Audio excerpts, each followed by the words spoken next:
Have you ever had a day when you were just scrolling through your news feed and then one headline ruins your whole day? I mean the title of the article being so bad that you're not even gonna bother reading it? It happened to me twice. First time, someone wrote an article, or rather just a long question with, "Would you pay more for a PS5 that supports backward compatibility?"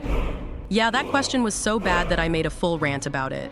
So here we are today, and you might be asking yourself, what is it this time?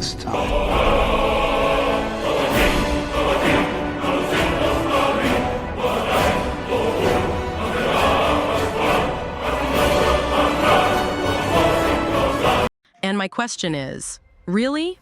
Really, are you sure about that? Pay a subscription to play retro PlayStation games in the cloud, and as soon as you stop paying for the subscription, all your games are gone. Is it really the best way to enjoy retro games? Sony really cannot mod its own console to play all the retro games, or is it coming from a place of greed? Let's dive into the key points to explore whether this claim holds up or if it's just another way for Sony to capitalize on nostalgia. One of the major issues with PS Plus Premium is its reliance on cloud gaming for retro titles.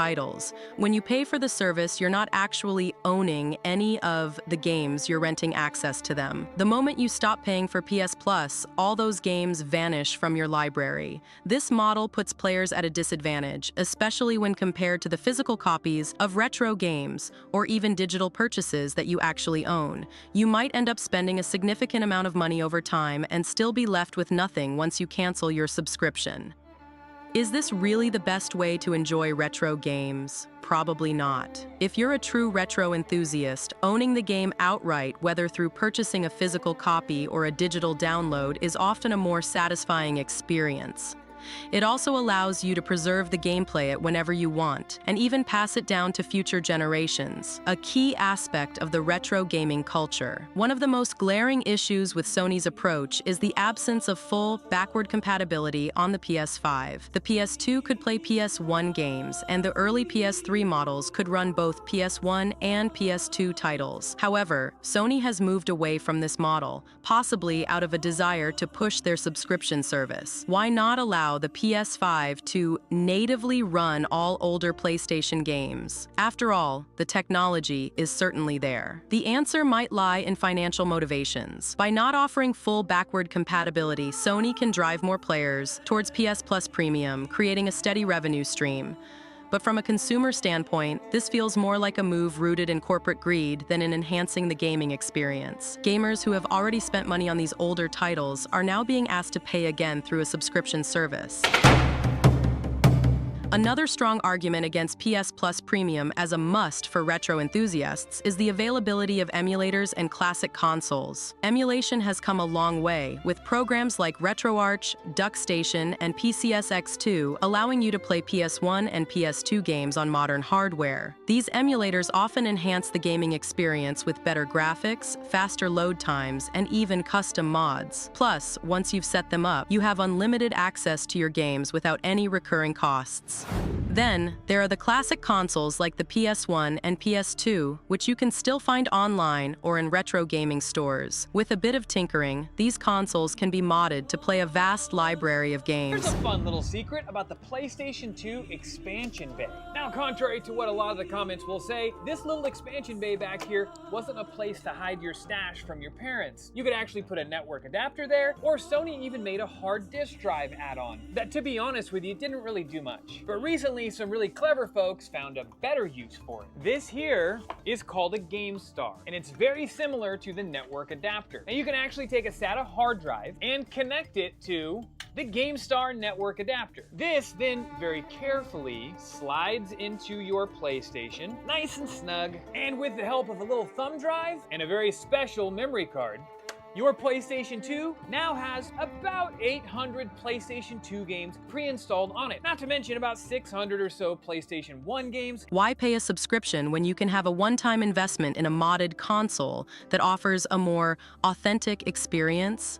Now, you might wonder about the legality of emulation and modding. Technically, emulation itself isn't illegal. What's illegal is downloading ROMs of games you don't own. However, this legal gray area hasn't stopped many from exploring emulation as a viable way to enjoy retro games. And when we compare this to the legality of companies like Sony shutting down online services or removing digital games from storefronts, it becomes an ethical debate rather than just a legal one. Is it fair for companies to render single-player games unplayable by shutting down servers, or for them to charge players multiple times for the same content through subscription services? Many would argue that it's not, which makes the case for emulation and physical ownership even stronger. Okay, let's break this down. What is your favorite retro game generation? Is it PS1, is it PS2, or PS3? Regardless of your choice, I'm going to show you how you can enjoy each generation in a better way. Starting with PS1.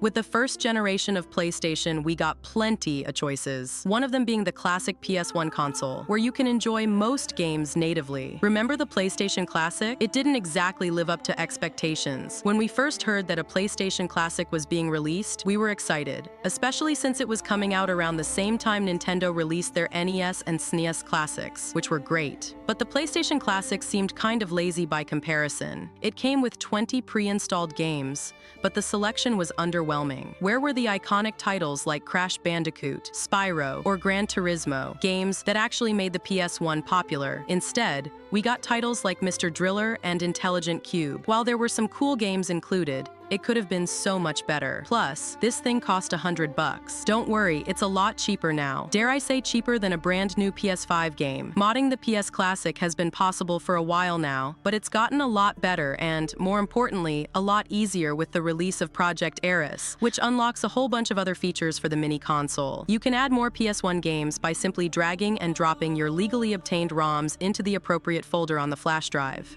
It's really that easy, and you can load up to 650 games on this thing, assuming you legally own all of them, of course.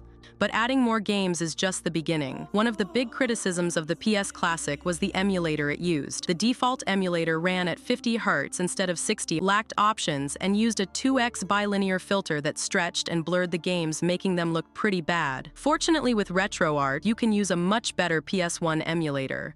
This allows you to remove that awful bilinear filter, use enhanced resolution for a crisper look, and even add CRT shaders to give the games a more authentic feel. With these mods, the PlayStation Classic transforms from a disappointment into a versatile and powerful retro gaming machine. Another way to enjoy PS1 games is by owning a PS2 console. The PS2 is known for its incredible library of games and backward compatibility with the PS1, making it a solid choice for reliving those classic titles. But let's not make this video longer than it needs to be. Let's talk about the PS3. First off, can we all agree that the classic fat PS3 is one of the most beautiful, luxurious looking consoles ever made? Its sleek design and glossy finish made it stand out in any entertainment setup. However, it was also one of the most controversial consoles, mainly due to its high launch price and the challenges Sony faced during its early years. But here's the cool thing about the fat PS3. It could play games from all previous PlayStation generations. That's right, the original fat PS3 models were fully backward compatible, meaning you could pop in your favorite PS1 or PS2 discs and play them just like on the original consoles. This feature made it a powerhouse for retro gaming, allowing you to access an extensive library of games from the PS1, PS2, and PS3 eras, all in one machine. Unfortunately, this full backward compatibility was later removed in newer PS3 models to cut costs, but those early fat PS3s remain a sought-after piece of hardware for collectors and gaming enthusiasts alike. If you're lucky enough to own one, you've got yourself a versatile console that can handle almost the entire PlayStation library, making it an excellent option for anyone looking to experience the classics. But I'll be honest, if you're really looking for the best bang for your buck, especially when it comes to PS2 titles, you're better off using Dolphin to play your legally owned ROMs. I used to play a lot of Dragon Ball Z, Budokai Tenkaichi 3, a game I legally owned on my Samsung Galaxy S21 FE, running at full HD 60 FPS. The experience was smooth, and it showed just how far emulation has come on mobile devices. So, there are plenty of alternatives out there for retro gaming, and in my opinion, PS Plus Premium is a scam. I've always thought it was a crime against consumers. And look, I'm the biggest fan of PlayStation, but that doesn't mean I'm a blind fan. I'll call them out on stuff like this, and I'll always push back against articles that claim PS Plus Premium is a must for retro gamers. It's not. There are better, more cost-effective ways to enjoy the classics without getting sucked into subscription services that don't deliver the value they promise. If you want more content like this, where I dissect company shill articles like this, like the video, and hey, maybe subscribe.